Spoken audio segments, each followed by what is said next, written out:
Comme vous entendez peut-être déjà, je ne suis pas français. Je suis suédois. Et donc j'ai commencé à apprendre le français il y a 5 ans. Et non, c'est l'inverse. Et donc je vais être un peu collé sur mon texte parce que j'ai peur de vous et je ne vais pas faire mal à vos oreilles avec mes désaccords et des genres mal placés, etc. Donc désolé, un peu ennuyant peut-être, mais je vais essayer de... Ouais. Anyway. Pourquoi je marche à la suite du Christ? C'est la question à laquelle on m'a demandé de répondre.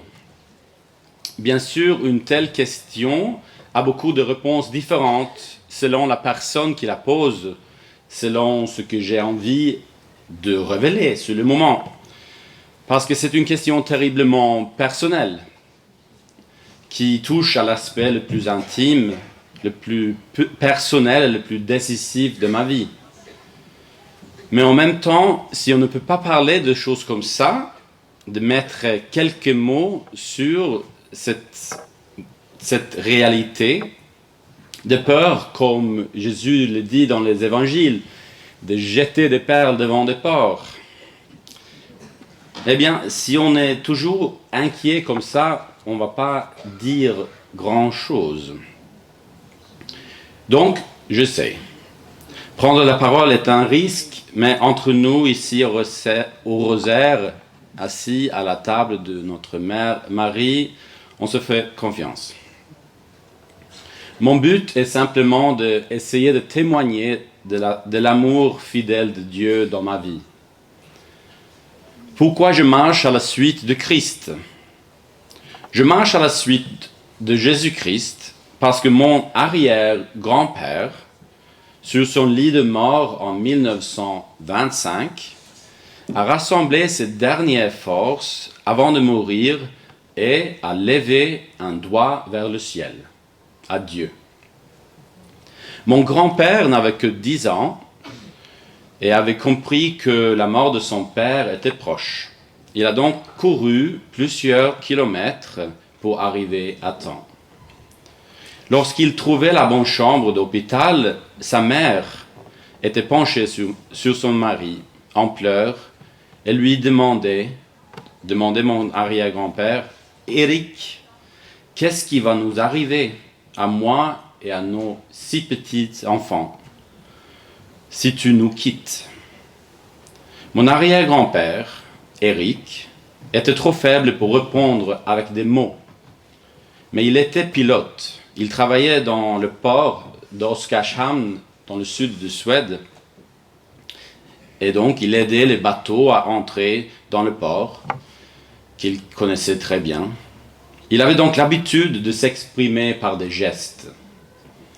Lentement, il leva sa main, rassemblait ses dernières forces, il la souleva un peu au-dessus de la couverture et la pointa son doigt vers l'eau.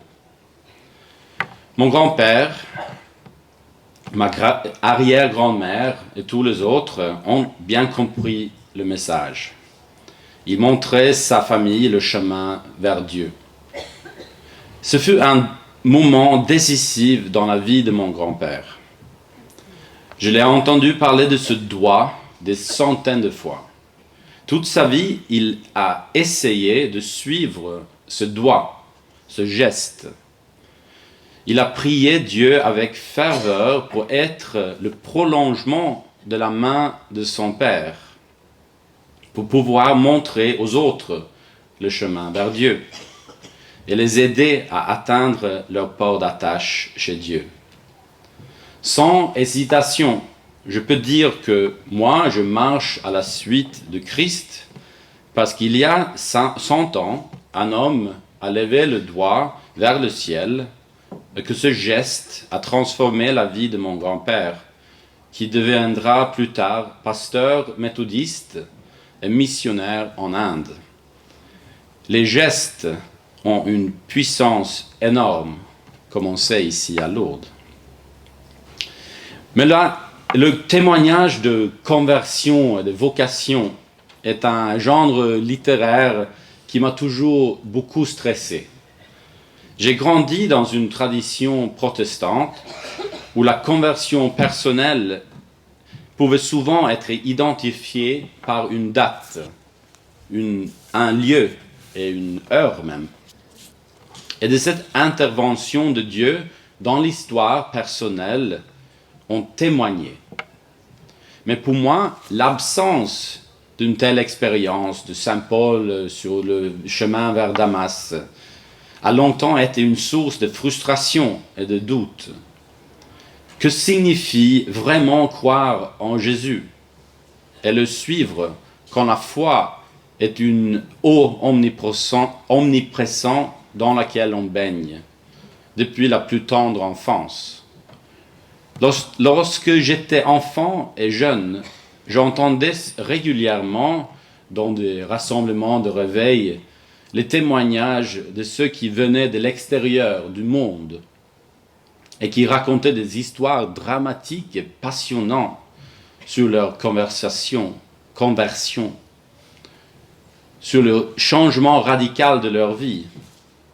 Mais souvent, je trouvais que c'était le plus intéressant avant la conversion, mais c'est une autre chose. Mais moi alors, de quoi pourrais-je témoigner? Parce que pendant longtemps, ma foi était aussi évidente que le lever du soleil chaque matin.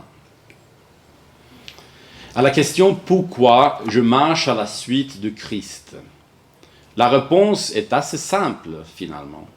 Je suis né en 1982 dans une famille protestante qui marchait déjà avec Jésus. J'ai simplement suivi le mouvement. Je suis un prêcheur de 3e génération. Mon grand-père et mon père étaient tous deux pasteurs et prédicateurs. Mon père était même le pasteur de l'une des plus grandes églises charismatiques évangéliques dans notre pays. Alors, me demander pourquoi je marche à la suite de Christ, c'est un peu comme demander à un gamin élevé dans un cirque: pourquoi voyages-tu dans un caravane de cirque? Pourquoi es-tu bon en jonglerie?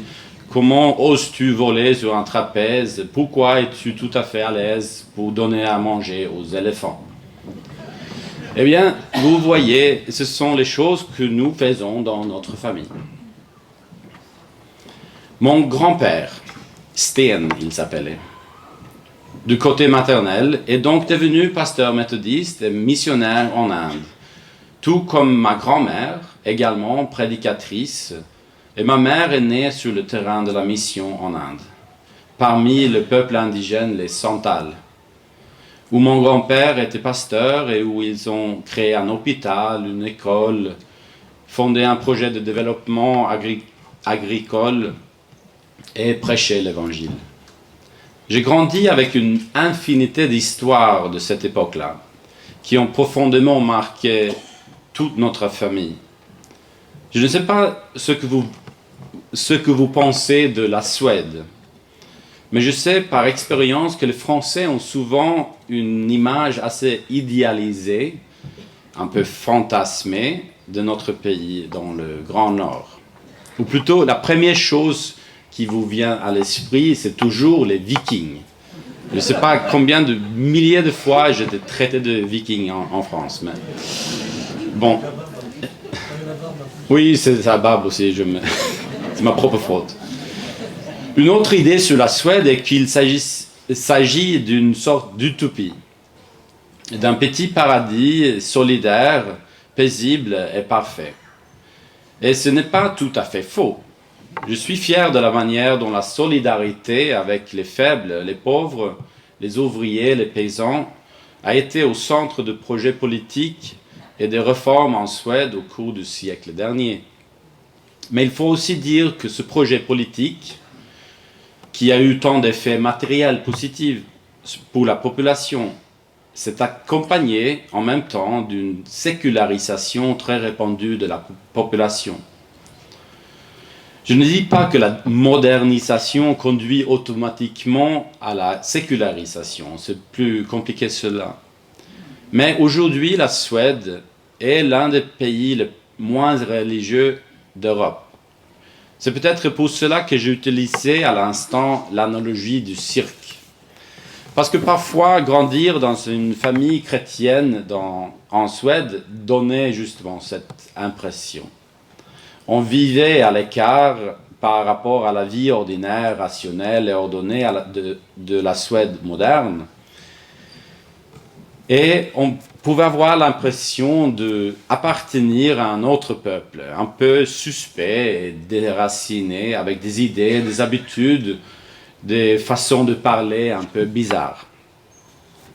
Un autre Scandinave, le grand philosophe danois Kierkegaard, a écrit ce même sentiment au XIXe siècle, dans un petit fable dans laquelle il voulait illustrer comment le chrétien, notamment le théologien et le prédicateur, est perçu dans la Scandinavie moderne. L'histoire se passe au Danemark. Le feu s'était brusquement déclaré dans un cirque ambulant. Aussitôt, le directeur envoyait le clown, déjà costumé pour le spectacle, au village voisin, où le feu menaçait de se communiquer également à travers les chaumes. Le clown se rendit en hâte au village pour appeler les gens au secours du cirque en détresse. Mais les villageois, accourus au cri du clown, crurent à un stratagème habile pour les attirer au spectacle et se mirent à l'applaudir en riant jusqu'aux larmes. Le clown avait plutôt envie de pleurer. Il s'efforça en vain de les conjurer et de leur démontrer qu'il n'agissait pas d'une plaisanterie, mais que le cirque était bel et bien la proie des flammes. Plus il insistait, plus on riait, plus on trouvait son jeu excellent. Quand finalement le feu eut gagné le village, il était trop tard pour intervenir. Tous deux, cirque et village, furent pareillement ravagés. Donc pour Kierkegaard, ça c'est la situation de chrétien dans ce monde moderne. Oui, comment prêcher l'évangile de Jésus-Christ aussi efficacement que ce doigt de mon arrière-grand-père, de sorte que mes paroles ne soient pas seulement un théâtre clownesque, incompréhensible, bien que drôle peut-être, mais quelque chose qui montre vraiment le chemin vers Dieu et le salut d'un danger réel. Et comment prêcher à quelqu'un qui ne partage pas le langage, l'expérience de ma tradition, et à quelqu'un qui n'a pas le privilège de la sécurité et du confort de ma classe sociale. Je n'oublierai jamais une expérience que j'ai eue lorsque j'avais une vingtaine d'années. J'étudiais la théologie et la littérature au Chicago, aux États-Unis. C'était les vacances, et tous mes amis sont partis pour des vacances à la plage. Et j'étais, comme souvent, en retard pour rédiger un travail. Donc, je restais à Chicago, dans ce grande ville. Mais un jour, et j'essayais d'écrire et ça n'allait pas vraiment. Donc, un jour, pour me détendre, je suis allé au musée de Beaux-Arts. Et je me souviens d'être resté longtemps assis devant une sculpture de Bouddha en granit. J'ai toujours aimé les pierres et les sculptures, parce qu'il y a quelque chose de passionnant, je trouve, dans cette ancienneté du matériau, des pierres. Et ça m'a toujours fasciné. Cette granit façonné dans les entrailles de la terre pendant des âges. Et finalement, il y a 1000 ans, quelqu'un en Indonésie a sculpté une figure de Bouddha à partir de ce granit. Et donc, c'était cette figure, Bouddha, un homme assis en méditation dans une tranquillité paisible. Une sorte de réponse artistique à la problème de la souffrance qui avait tant tourmenté le jeune Bouddha. Donc je suis resté assis en silence pendant un long temps devant cette sculpture. Et quelques heures plus tard, j'étais dans le métro, sur mon chemin pour rentrer chez moi. Et en face de moi, sur le train de métro, un Afro-Américain d'une 50aine d'années, aux cheveux et de la barbe touffue, qui tenait 2 grands sacs poubelles dans ses mains. Il s'est assis en face de moi, m'a regardé dans les yeux et m'a dit « J'étais un bébé. Maintenant, je suis un homme. J'ai grandi, je ne sais pas pourquoi. J'étais un bébé. Maintenant, je suis un homme. J'ai grandi, je ne sais pas pourquoi. J'étais un bébé. Maintenant, je suis un homme. J'ai grandi, je ne sais pas pourquoi. » Il a répété cette phrase encore et encore, jusqu'à ce que soudain, quelques stations plus loin, il se lève et descend du train. Pourquoi est-ce que je marche à la suite de Christ? Parce que j'ai rencontré cet homme un jour à Chicago, il y a une 20aine d'années. Et parce que je crois que Jésus a la réponse à sa question. Et que je marche à la suite de Jésus pour chercher cette réponse pour mon frère dans le train de Chicago. C'est à cette époque-là, loin de la Suède et de tout ce qui m'était familier et évident, que j'ai sérieusement commencé à me rapprocher à la tradition catholique, notamment en rencontrant la spiritualité et la liturgie de l'Église orthodoxe. J'y ai trouvé une manière d'être chrétien, de prier, où des exercices spirituels, des habitudes, des liturgies pouvaient me porter et nourrir mon désir de Dieu, même lorsque la foi était loin d'être aussi évidente que lorsque j'étais enfant.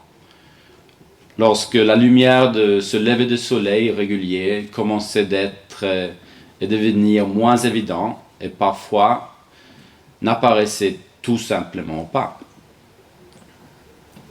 L'espérance éveillée en moi par la rencontre avec eux qu'on appelle les pères du désert, les premiers moines dans la tradition catholique, et ces pèlerins russes et la théologie des pères de l'Église, était que le rythme des habitudes spirituelles et corporelles, quotidiennes, la prière silencieuse et la liturgie ferait place à une rencontre transformatrice avec le Seigneur.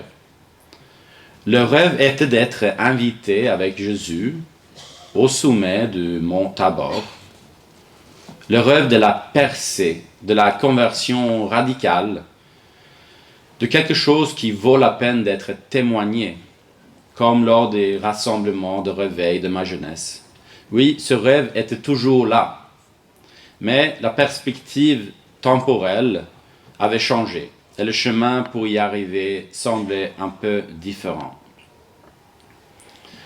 Je rappelle très bien d'une conversation de cette époque-là et la déception que j'ai éprouvée lorsque, fraîchement initié à tout cela, à la littérature, spiritualité monastique et mystique, j'ai demandé avec enthousiasme à un moine bénédictin dans un monastère où je faisais une retraite.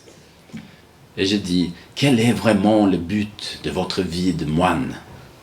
Et je pensais que j'allais entendre une réponse très mystique et efficace. Mais il a simplement répondu qu'il espérait devenir humble. Puis il a pris la règle de Saint Benoît et a commencé à me lire sur l'échelle que le moine utilise pour grimper vers en bas. Il serait trop facile de se moquer de ce désir que j'avais, comme s'il s'agissait seulement d'un désir superficiel de planer spirituellement, même dans une forme monastique. Oui, je voulais que mon cœur brûle. Je voulais voir et goûter la lumière de Dieu. témoigner avec la conviction de l'expérience. Mais je portais ce désir surtout parce que je ressentais un vide en moi, une peur angoissée qui s'accrochait obstinément à moi et qui parfois me paralysait. C'est à peu près à ce moment-là que j'ai commencé à cheminer avec un de ces pères de désert, ces moines ermites, un vieux moine du IVe siècle qui s'appelait Évagre le Pontique. C'est notamment grâce à ces portraits psychologiques précis qui contiennent souvent beaucoup d'humour que Évagre, ce moine, m'a lentement mais sûrement appris à écouter et à discerner de manière critique les différentes voix du désir, de la colère, de la faim et de l'absence de sens que j'entendais dans mon esprit. Mais son enseignement m'a aussi donné quelque chose de concret à faire dans cette situation.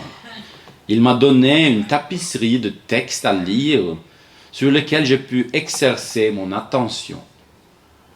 J'y ai appris que mon cœur, la Bible et la nature créée autour de nous parlent un même langage, un langage commun. Et ce langage, nous pouvons le ruminer dans la solitude, mais il peut aussi devenir le langage de la conversation dans une communauté, dans une école, entre frères et sœurs.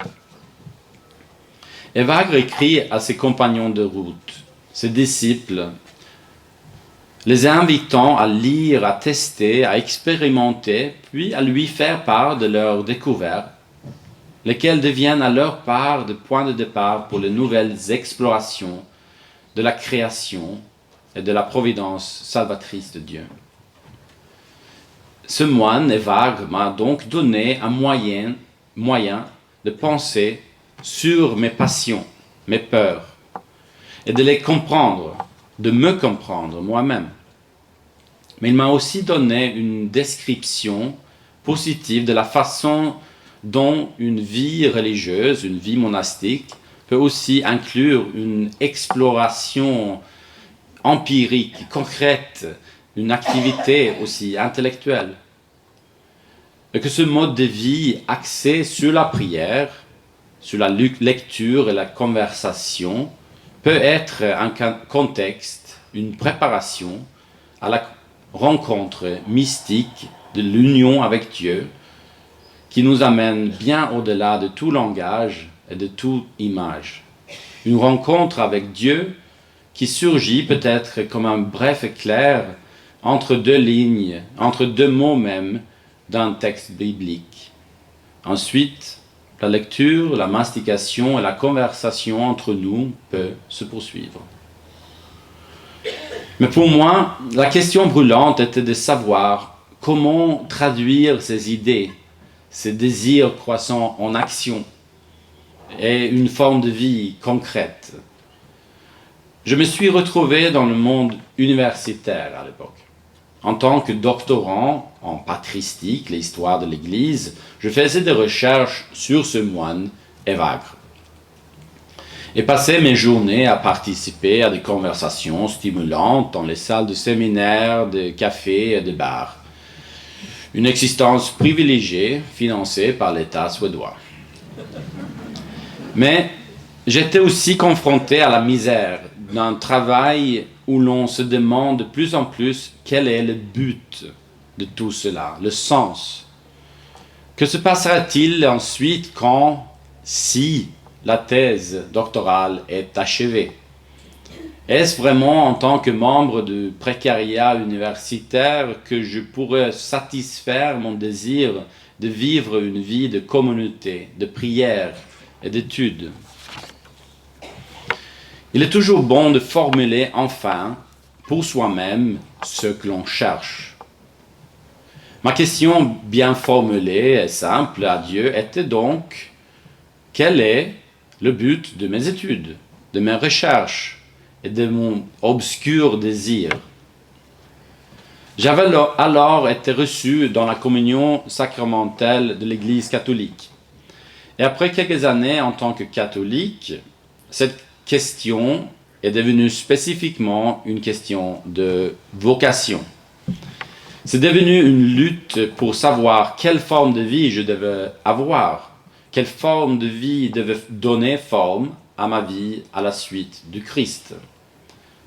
Pour faire court, je ne pouvais pas réfléchir et discerner cette question par moi-même. Écrire de petits arguments pour ou contre une vocation monastique ou une vie en famille. J'ai donc remis cette question entre les mains de la Vierge Marie. C'est alors que je me débattais avec ces questions de vocation et de ce que devrait être mon chemin de sanctification que j'ai lu le livre de Saint Louis-Marie Grignon de Montfort, traité de la vraie dévotion à la Sainte Vierge. Vous la connaissez peut-être. La chose la plus importante que j'ai apprise de ce livre est que la véritable piété mariale est une piété baptismale, que Marie nous ramène au fond baptismal, qui est le lieu où nous étions incorporés à son Fils Jésus, le lieu où le visage de Jésus a commencé à apparaître sur notre visage. Quand Marie nous voit, elle voit Jésus. Lorsque nous naissons dans le fond baptismal, lorsque notre mère, l'Église, nous met au monde, Marie est là. Elle se réjouit et à partir de ce moment, elle entretient un lien particulier avec chacun d'entre nous. Elle fait tout pour modeler le Christ en nous, pour nous unir de plus en plus à Jésus, pour vivre notre vie en lui et par lui. Tout le projet de Montfort était de prêcher. Il était prêtre tertiaire de l'ordre dominicain. Cette piété mariale, entièrement centrée sur le baptême, d'encourager tous les chrétiens à renouveler activement les grâces de leur baptême, à prendre conscience du don énorme qu'ils avaient reçu et avec l'aide de Marie, à vraiment vivre leur baptême. C'est donc ce que j'ai fait. Le 8 septembre 2016, devant la Vierge Noire de la paroisse Saint-Thomas d'Aquin à Lund en Suède, pendant que le personnel de notre nettoyage passait l'aspirateur dans l'église, je pris la main de Marie et je renouvelai mes vœux de baptême, m'abandonnant à Marie avec mes ruminations et mes luttes, lui demandant de me montrer le chemin d'une union et d'un abandon plus profond au Christ. Et elle l'a fait. Presque exactement un an plus tard, j'ai mis dans mes bagages ma thèse doctorale et mes questions sur la vocation et je me suis rendu à Rome. J'avais réussi à convaincre mon directeur de thèse que j'avais besoin de changer l'air. J'ai reçu une petite bourse de voyage et j'ai mendié un bureau de l'une des universités pontificales. Là, je pourrais continuer à travailler sur mon père de désert et Vagre. Et la seule chose qui me manquait était un logement. Je devais résoudre ce problème-là sur place à Rome. Grâce à des amis dominicains en Suède, j'ai finalement trouvé une chambre dans une petite communauté dominicaine adjacente à l'université dominicaine à Rome qui s'appelle l'Angelicum. 3 frères prêcheurs, des dominicains, y vivaient et avaient pour tâche de gérer un foyer de prêtres, surtout pour des prêtres africains, qui se trouvaient à Rome pour des études supérieures. Une exception a été faite pour moi, le laïc, et on m'a donné une chambre et une place à la table du réfectoire. Au cours des 4 mois qui ont suivi, j'ai naturellement, comme un bon garçon, accordé une petite attention à ma thèse. Disons qu'elle se poursuivit à son petit rythme, mais j'ai aussi passé beaucoup de temps à me balader, à flâner, à vagabonder. Et donc, pendant quelques petites heures par jour, j'étais un bon sage doctorant, mais quand je ne lisais pas, je n'écrivais pas, j'ai erré entre les différentes églises et monastères de la ville comme un mendiant de l'esprit. J'ai chouchouté la question que je portais: quel est le but, l'objectif, le sens même de ce que je fais? Et donc je discutais avec tous les saints de la ville qui m'attendaient gentiment dans leur tombe. Avec Saint Philippe Néri, Sainte Catherine de Sienne, Fra Angelico. Ces amis qui m'écoutaient si patiemment et qui m'ont ensuite accompagné dans mes pérégrinations entre les catacombes et les tombes des apôtres. Rome m'a obligé à penser précisément aux apôtres et ce que signifie être apostolique. Je n'avais pas de réponse à la question de savoir comment je devais vivre, que ce soit à l'université, au monastère, en tant que père de famille et mari, mais vu à travers l'idéal apostolique, d'être sur la route avec Jésus, une réalisation est devenue claire, qui a été une véritable consolation. Seigneur, où que tu me conduises, je veux être ton ami. Je veux marcher avec toi. Et cela met beaucoup de choses en perspective. Mes idées sur la vie contemplative, sur le long conditionnement de la vie monastique et le pétrissage de cette vie, sur l'éthique des vertus et de l'esthétique même. Après tout, le but de tout cela doit finalement être de devenir et de rester l'ami de Jésus, d'être proche de son cœur sacré, comme les apôtres. Si on passe un mois de septembre à Rome, on a le luxe de célébrer la fête de Saint Matthieu, l'apôtre évangéliste, dans la petite chapelle latérale de l'église Saint-Louis des Français. On est de l'irrésistible tableau sur la vocation de Saint Matthieu de Caravage. Je ne sais pas si vous le connaissez. Où Jésus pointe son doigt vers le collecteur d'impôts. C'est un tableau qui ne permet pas d'imaginer que le mot apôtre ou apostolique puisse être traduit par activisme, comme on le fait trop souvent.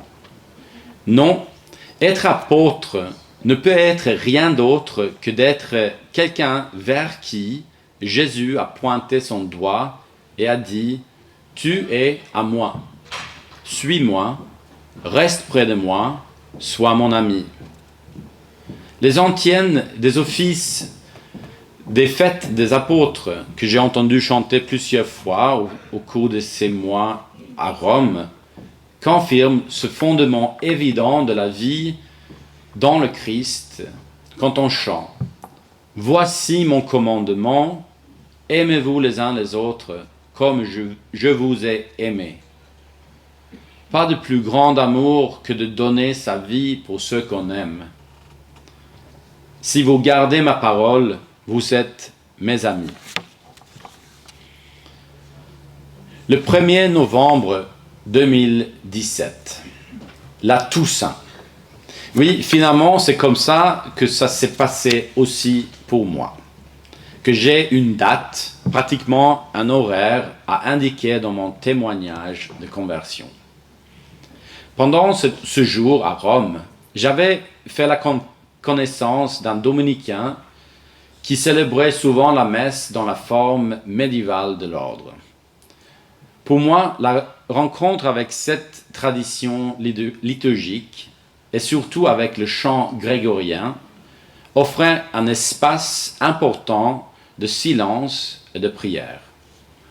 Ces icônes musicales, ces compositions finement ciselées, sont devenues en quelque sorte l'un des symboles les plus puissants de ce que je cherchais. Voici le monde sonore dans lequel j'aspire à vivre et par lequel je veux être façonné, lentement. En ce matin de la Toussaint, j'ai donc eu rendez-vous avec ce frère dans une minuscule chapelle d'à peine 2 mètres sur 2.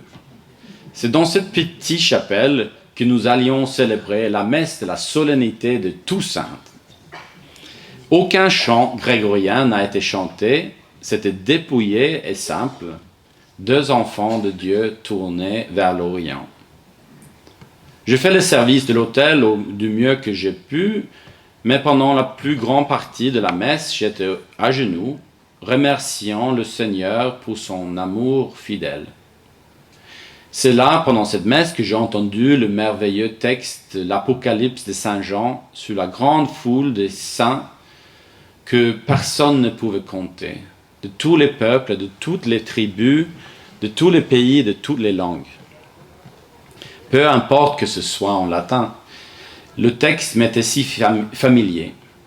J'aime ce texte depuis ma plus tendre enfance. J'obligeais même quelquefois ma grand-mère à nous lire l'Apocalypse de Saint Jean quand elle nous mettait au lit. Oui, c'est bizarre. C'est un texte que j'ai aussi entendu quelques années avant, lorsque j'étais reçu dans la communion de l'Église catholique, lors d'une célébration de ce même fête de la Toussaint, à la paroisse Saint-Thomas d'Aquin à Lund, en Suède. Et maintenant, alors, je pouvais me tenir ici, à genoux, à Rome, et remercier Dieu pour cette foule nombreuse qui, même si nous n'étions que 2 dans une chapelle de la taille d'une cabine téléphonique, oui, une foule qui était là malgré tout, avec mon grand-père et mon arrière-grand-père et tous ces gens-là. Lorsque la messe était terminée et que nous disions au revoir, le frère dit qu'il a célébré la messe comme une intercession pour que je trouve ma vocation. Et donc, quelques heures plus tard, à la table de déjeuner, comme souvent cet automne-là, je suis retrouvé à discuter avec le confesseur et accompagnateur spirituel de cette communauté. Un frère dominicain jovial qui mêlait la conversation des poèmes appris par cœur et des anecdotes romaines farfelues, un peu de Thomas d'Aquin et de l'humour burlesque. On ne se ennuyait jamais. Je ne me souviens pas comment, mais la conversation s'est orientée vers le diable et la sorcellerie. De nombreux prêtres autour de la table étaient originaires d'Afrique, et le frère dominicain était toujours curieux de connaître leurs expériences sur le terrain de la mission. Quoi qu'il en soit, il a commencé à raconter une longue histoire sur un prêtre qu'il avait connu et qui, au cours d'une période difficile de sa vie, était tombé sous l'influence d'une sorte de gourou manipulateur et avait tout simplement perdu la foi. Mon voisin de table, le dominicain, avait entamé un véritable bras de fer avec ce gourou au sujet de l'âme de son ami, ce prêtre. Et il est devenu convaincu qu'il y avait quelque chose de diabolique derrière tout cela. Si je n'avais pas entendu l'histoire de la bouche d'un frère dominicain calme et posé, qui avait été témoin oculaire de la situation, j'aurais dit que cela ressemblait des légendes les plus bizarres du Moyen-Âge. Notre conversation de midi s'est prolongée, comme il faut, à Rome, et nous nous sommes retrouvés seuls avec nos tasses de café sur la terrasse qui donne vers l'Aventin. Là, nous avons continué à parler du combat spirituel, du discernement des esprits et surtout de la peur du mal. La peur le mal cosmique, mais aussi la fragilité qui blesse nos propres cœurs.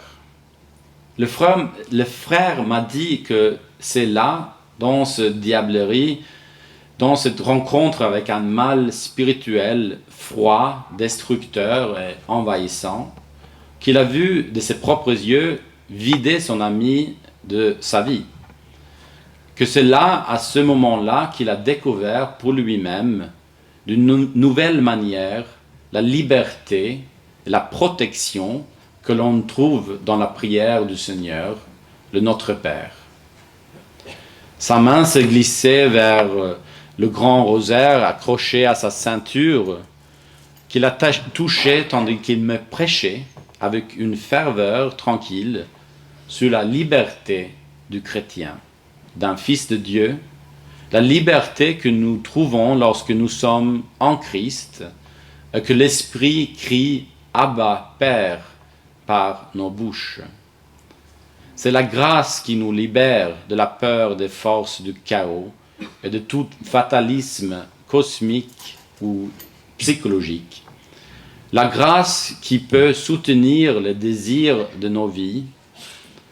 Et il citait son confrère dominicain Thomas d'Aquin, qui disait « La peur de la mort vient de la nature, l'audace vient de la grâce. De la grâce naît l'audace. » Et à ce moment-là, j'ai simplement cru ce qu'il disait. Mais j'ai aussi cru en ce qu'il était, un apôtre, un serviteur de la parole, un vir evangelicus, un homme de l'évangile. C'est cette grâce silencieuse que j'ai reçue en ce début d'après-midi sur une terrasse de Rome, le 1er novembre 2017. Le frère m'a demandé si j'en envisageais de devenir prêtre. Et j'ai répondu oui, avec une simplicité, une audace qui m'a surpris moi-même. Il a tracé la croix sur moi et a prononcé la bénédiction et je suis reparti pour une autre de mes promenades. Mais à partir de ce moment-là, j'ai remarqué une clarté tranquille dans ma volonté, dans mon désir. Je voulais être un frère prêcheur, un dominicain. Sans vraiment m'en rendre compte, en quelques heures, j'avais expérimenté la devise de l'ordre dominicain dans la pratique. Laudare, benedicere, predicare. Louer, bénir et prêcher. À l'intérieur de la chapelle miniature, ce matin-là, j'avais goûté à la piété liturgique et contemplative silencieuse qui est le pain quotidien du frère prêcheur. À la table et sur la terrasse, j'ai reçu la bénédiction du Seigneur et j'ai connu le pouvoir de la parole prêchée qui enflamme les cœurs. Vivre concrètement cette liberté de la filiation chrétienne, d'être l'enfant de Dieu, est la vocation de tous les baptisés. Et c'est la raison d'être de la vie religieuse.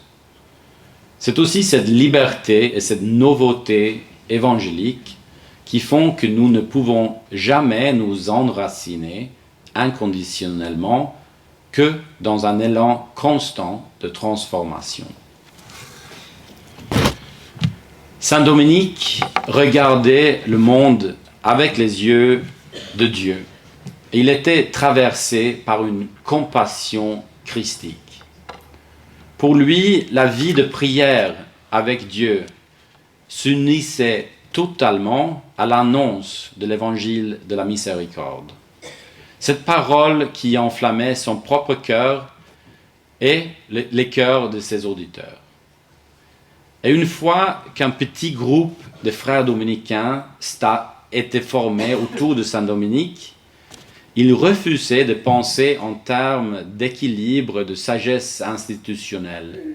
Il dispersait les frères aux 4 vents. Il les envoyait par petits groupes dans toutes les directions pour fonder de nouvelles communautés. Dominique était convaincu que la sémence amassée en tas commence rapidement à pourrir.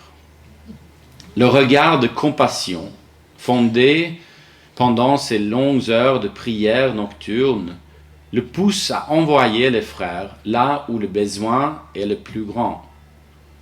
Et où les envoie-t-il? Notamment dans les villes, dans les universités, à Paris, à Bologne, à Oxford.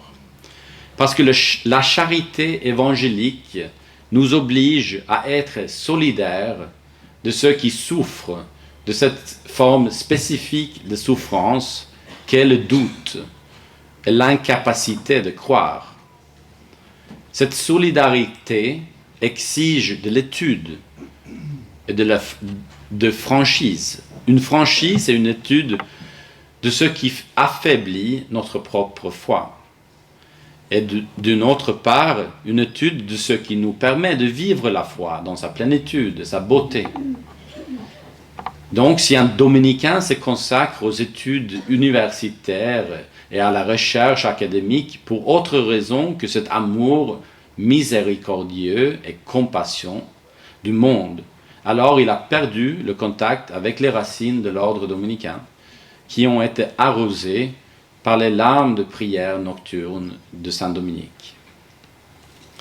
C'est sur ce chemin que j'ai commencé à marcher, avec Saint Dominique, pour devenir un frère prêcheur. Le chemin qui part du fond baptismal de ma congrégation protestante, charismatique, Parole de vie, en 1988, s'est avéré avoir un carrefour décisif sur une terrasse à Rome, le 1er novembre 2017. Et maintenant, c'est en tant que prêcheur de la parole de vie éternelle que je cherche à vivre mon désir d'union avec Dieu, dans le Christ. Car, qu'est-ce que prêcher? Se laisser porter par une parole qui vient de Dieu. Expérimenter qu'une parole peut changer une vie, qu'elle peut avoir des conséquences bien au-delà de tout contrôle ou de toute intention. Qu'une parole que j'entends et que je prononce est porteuse d'une puissance dont je ne comprends pas l'origine. Prêcher, c'est reconnaître que quelqu'un d'autre parle à travers moi et que c'est à lui, à l'origine de cette parole, que je dois obéir. Écouter et recevoir la parole que je suis appelé à transmettre. La parole qui ne peut pas être clouée, la parole qui ne peut pas être encadrée ou apprivoisée. Cette parole qui nous oblige à sortir de nous-mêmes pour que Dieu puisse entrer. C'est cela la prédication. C'est la vie d'un prêcheur que j'ose croire être un mode de vie où le contemplatif est apôtre, où la vie mystique est simplement vivre l'évangile de la bonne nouvelle que nous sommes vraiment des fils et des filles de Dieu vivant. Merci.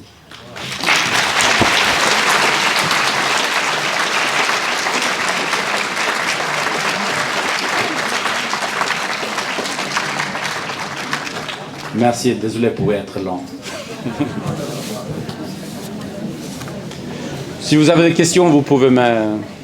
Je voulais juste vous poser une question. Oui. Quand vous êtes passé de la religion protestante à la religion catholique, Oui. est-ce que vous êtes obligé de repasser par toutes les phases, le baptême, la communion et tout ça? Non, l'Église reconnaît la validité de tout baptême qui sont faits au nom du Père, du Fils et du Saint-Esprit avec une bonne intention. D'accord. Donc, j'étais confirmé d'accord. et je fais ma profession de foi. D'accord. Merci. Oui.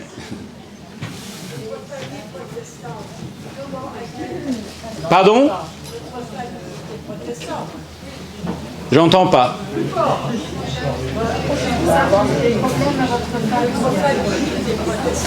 Oui?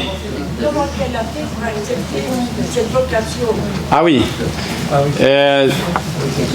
Je crois que parce que nous sommes dans une famille des gens très pratiquants et avec une tradition missionnaire, je crois que la vocation religieuse était compréhensible, parce que c'était le fait de se donner pour le Seigneur. Bien sûr, il y a bien de choses dans la tradition catholique qui sont étrangères et un peu bizarres pour mes amis et ma famille, mais au fond, ils voient cette suite de Christ qui est au centre, et donc on peut laisser de choses périphériques aux périphériques. Et peu à peu, essayer de parler entre nous et de plus comprendre. Par exemple, mes parents, sans le savoir, ils sont passés ici à Lourdes en octobre pour visiter le lieu, et c'était pendant le rosaire. Et ils ne savaient rien sur l'ordre dominicain, et ils ne savaient pas que leur fils allait devenir dominicain. Et ils étaient là pendant cette semaine de rosaire, et ils racontent toujours combien ils étaient touchés par cette attention aux malades et cette piété concrète. Et donc ils sont, parce que Marie est souvent quelque chose qui fait des problèmes pour les protestants, mais miraculeusement, être ici, ils ont vu que ça se traduit dans une foi réelle, concrète, qui aide les faibles, et ça les a beaucoup touchés. Et à peu près 6-7 ans après ce pèlerinage ici à Lourdes, ils étaient aussi reçus dans l'Église catholique. Donc,